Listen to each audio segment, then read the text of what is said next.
अस्सलाम वालेकुम dear students, उम्मीद है आप सब खैरियत से होंगे। हमारा आज का जो लेक्चर है ये बहुत ही इंपॉर्टेंट है लॉ गेट एस्पिरेंट्स के लिए। जैसे कि आप सबको पता है कि लॉ गेट की जो रजिस्ट्रेशन थी वो 7 फेब 2025 तक थी और इसकी जो टेंटेटिव डेट है वो है 23 फेब 2025। अब करंटली जो हम क्रैश कोर्स अनाउंस करने जा रहे हैं तो क्रैश कोर्स में हमारे पास सिर्फ और सिर्फ रिमेनिंग जो है 7 to 8 डेज़ हैं। अब इन 7 to 8 डेज़ के अंदर हम किस तरीके से प्रिपरेशन करेंगे कि आपका कंप्लीट रिवीजन हो जाए। प्रीवियसली हमारी जितनी भी क्लासेस थी उन सब की सब क्लासेस के अंदर हमने जो रिवीजन किया उस रिवीजन से हमें ये चीज़ पता चली कि स्टूडेंट्स की ग्रिप डायरेक्ट वर्डिंग पर नहीं है। लेकिन इस बार हम क्या कर रहे हैं, इस बार हम जो है थोड़ी प्रिपरेशन को यानी कि रिवीजन को थोड़ा बहुत चेंज करेंगे। वो किस तरीके से चेंज करेंगे, हमारे पास जो 7 to 8 डेज़ हैं, इन 7 to 8 डेज़ के अंदर जो हमारा शेड्यूल होगा वो शेड्यूल किस तरीके से होगा, वो शेड्यूल कुछ इस तरीके से होगा कि फ़र्स्ट ऑफ़ ऑल हम जो है ये डेज़ डिवाइड कर देंगे। यानी कि हमारे पास जो डेज़ हैं इन डेज़ के अंदर फ़र्स्ट ऑफ़ ऑल एक डे हम देंगे किसको, QSO। सेकेंड डे देंगे हम किसको, CPC एंड लीगल एथिक्स को। और थर्ड डे हम देंगे किसको, क्रिमिनल लॉ को। और फोर्थ डे हम देंगे किसको, कॉन्स्टिट्यूशन विथ लीडिंग केसेस।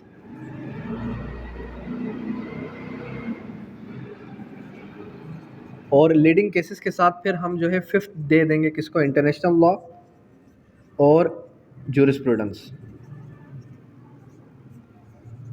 ठीक है।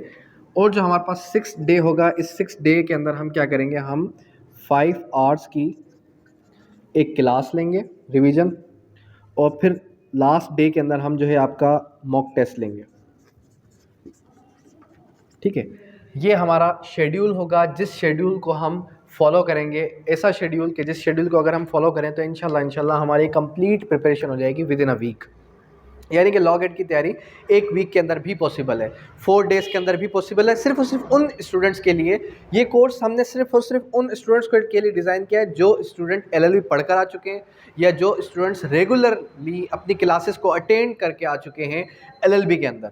फर्दर हम क्या करेंगे, फर्दर हमारी जो क्लास की टाइमिंग होगी वो क्लास की टाइमिंग हमारी 2 to 3 आवर्स, यानी कि हमारी क्लास कितने बजे स्टार्ट होगी, 6 PM से लेके 9 PM तक। ठीक है, संडे को भी हम जो है क्लासेस को चलाएंगे। फर्दर स्टूडेंट्स ये कह रहे हैं कि सर मॉक टेस्ट तो मैं ऑलरेडी क्लियर कर चुका हूँ। अगर आज हम QSO पढ़ रहे हैं तो कल आपका ऑटोमेटिकली कल आपका QSO का टेस्ट होगा। अगर आज हम CPC और लीगल एथिक्स पढ़ रहे हैं तो कल आपका CPC और लीगल एथिक्स का कंपोजिट टेस्ट होगा। अगर आज हम क्रिमिनल लॉ यानी कि PPC और CRPC पढ़ रहे हैं तो कल आपका इन दोनों का कंपोजिट टेस्ट होगा। जो आज हम पढ़ेंगे कल इसका टेस्ट होगा।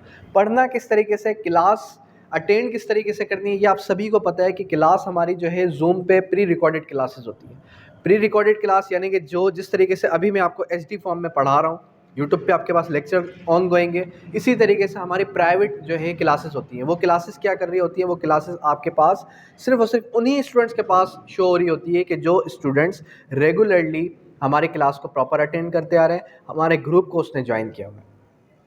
रही बात ये कि नोट्स फर्स्ट डे से लेके जब से मैंने 2021 से लॉ गेट के स्टूडेंट्स को एस्पिरेंट्स को पढ़ाना स्टार्ट किया, तब से अभी तक मैंने कोई भी लॉ गेट पर ना नोट्स लिखे हैं, ना ही मेरी कोई गाइड है, ना ही मेरे कोई स्मार्ट नोट्स है, कुछ भी नहीं है। उसका बेसिक रीज़न क्या है, उसका बेसिक रीज़न सिर्फ और सिर्फ यही है कि आप बैरक्स को फॉलो करें। कुछ ऐसे टीचर्स हैं, कुछ ऐसे मार्केट के अंदर आप कह सकते हैं कि सोशल मीडिया के अंदर आप कह सकते हैं कि इस तरीके से नोट्स वायरल हुए हैं कि जो ये कहते हैं कि हम आपको 100% पासिंग गारंटी देते हैं, ये नोट्स आपने पढ़ लिया आपका लॉ गेट क्लियर है। ऐसा हरगिज़ नहीं है। वो नोट्स सिर्फ और सिर्फ आपकी टेस्ट एवोल्यूशन के लिए हो सकते हैं, आपको अश्योरिटी के लिए कभी भी नहीं हो सकते कि आप वो टेस्ट क्लियर कर जाएंगे, आप वो टेस्ट 100% क्लियर कर जाएंगे। 100% गारंटी हम सिर्फ और सिर्फ उन स्टूडेंट्स को देते हैं कि जो स्टूडेंट्स हमारा golden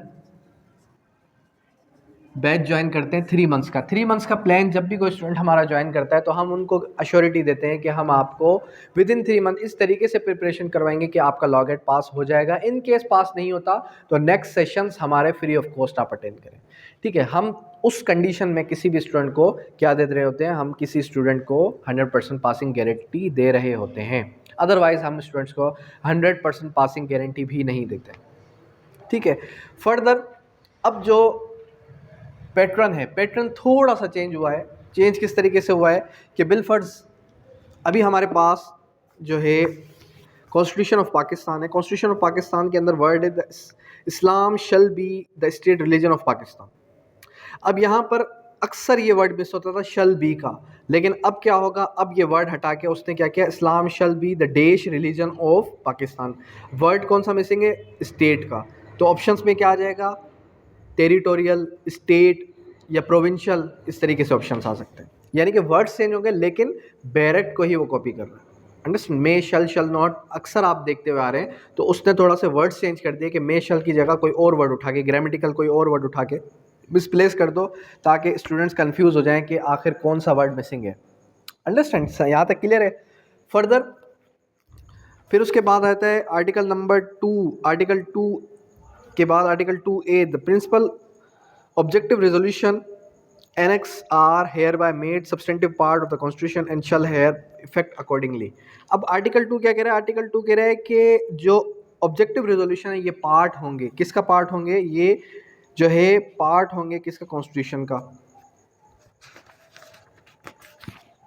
article 3, elimination of exploitation, the state shall ensure the elimination of all form of exploitation and fulfilment of fundamental principles. अब यहाँ पर उसने लास्ट टाइम वर्ड कौन सा मिस किया, फंडामेंटल प्रिंसिपल्स का। Article 4, right to individual to be dealt with according with law, यानी कि हर किसी को अकॉर्डिंग विद लॉ डील किया जाएगा।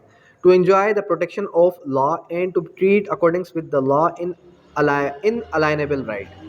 अब आर्टिकल 4 क्या है, इन अलाइनेबल राइट है of every citizen wherever he may be, जहाँ भी वो होगा, and of every other person for a time being in Pakistan. No action detrimental और to the life, liberty, body, reputation, property shall be taken away, यानी कि कोई भी उसका राइट, चाहे वो प्रॉपर्टी से रिलेटेड हो, चाहे वो उसकी बॉडी से, उसकी रेपुटेशन से रिलेटेड हो, उसको टेक अवे नहीं किया जा सकता, उसको उससे दूर नहीं किया जा सकता। फिर उसके बाद no person shall be prevented from be hindered. ये जो वर्ड है ना हिंडर्ड, ये लास्ट टाइम ये वर्ड भी आया था। हिंडर्ड के वर्ड को उसने मिसप्लेस कर दिया कि यहाँ पर बताएं कि कौन सा वर्ड आ सकता है। Going that which is not prohibited by law, which is not prohibited by law, तो इस तरीके से वो वर्ड मिस कर सकता है। उसके बाद फिर आर्टिकल 5 को अगर ओपन करें, loyalty to the state, obedience to constitution and law. आप किस हद तक लॉयल हैं अपने स्टेट के साथ, पाकिस्तान के साथ आप किस हद तक लॉयल हैं। Loyalty to the state is the basic duty of every citizen. ये कौन सी ड्यूटी है, ये फंडामेंटल ड्यूटी है, ये प्राइमरी ड्यूटी है, बेसिक ड्यूटी है, तो ये एक बेसिक ड्यूटी है। Obedience to the constitution and the law is the in obligation of every citizen wherever he may be, यानी कि उसके ऊपर ये ऑब्लिगेटरी है कि वो क्या करेगा, अपने मुल्क के साथ वफादार रहेगा। उसके बाद हाई ट्रीजन। हाई ट्रीजन यानी मुल्क के साथ संगीन गद्दारी।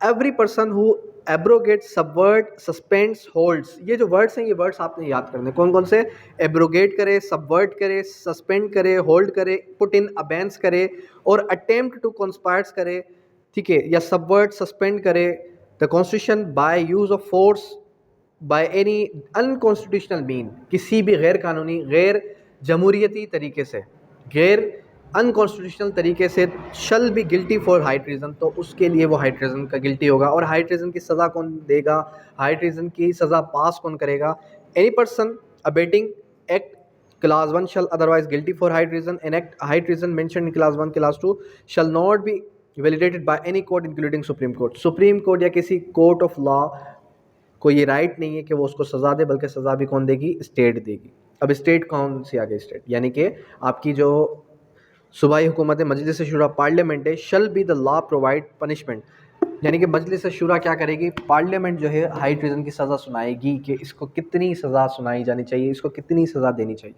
अंडरस्टैंड, तो होप सो 5 आर्टिकल्स हमने अभी पढ़े। अब इन 5 आर्टिकल्स के अंदर आपको क्या समझ में आया? आपको ये समझ में आया कि बैरक को बार बार पढ़ना है। आज के इस लेक्चर के अंदर हम मज़ीद अभी क्या करेंगे, अभी हम आफ्टर ब्रेक जो है आर्टिकल नंबर 7 से लेकर आर्टिकल 40 तक पढ़ेंगे। उसके बाद फिर आपका टेस्ट लूँगा मैं, और उसके बाद फिर हम जो है कोशिश करेंगे कि कल इस कॉन्स्टिट्यूशन ऑफ पाकिस्तान को कंप्लीट करके क्यूएसओ की तरफ आए। क्यों? क्योंकि क्यूएसओ को हमने इस कोर्स को दोबारा से गो थ्रू करना है। ठीक है, जिस तरीके से मैंने अभी आपको बताया इसी तरीके से हमने इसको गो थ्रू करना है। यहाँ तक कोई क्यूरी तो पूछे।